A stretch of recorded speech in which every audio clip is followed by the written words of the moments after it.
Good morning, good afternoon, I should say now. So I'm happy to be here with the folks that have really been talking about this since the beginning of Congress. This is not something that I thought I would get involved in when I first came to Congress.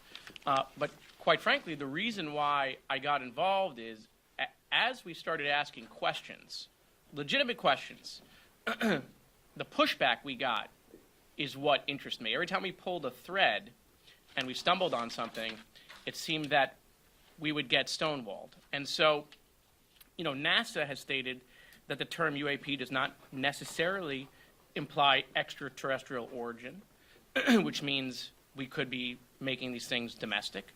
And so, look, if these are advanced technologies, we're not interested in hurting national security, but we are interested in knowing what these UAPs are.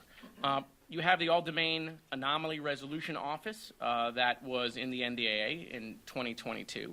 And they have said, so the government has said, there's 366 reports of UAPs.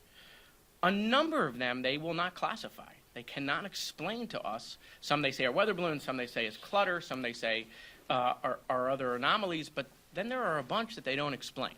And I think you see not just a bipartisan approach here in the House, but you see a bicameral approach with Senator Chuck Schumer and what he's trying to accomplish. And that really just is transparency and disclosure.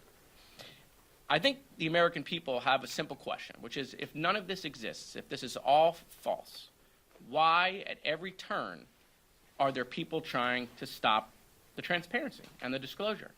Why are folks who are in charge of committees, whether they are in the House or in the Senate, opposed to this disclosure?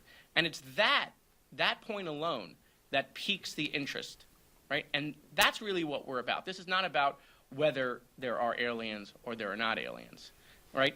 Those are questions that I think remain unanswered, right? It's not whether there is stuff we have found here or not found here. Those questions remain unanswered. The problem is when we ask those questions, right, rather than being provided information that would prove it false, they stonewall the information. And that is what piques the interest. Thank you.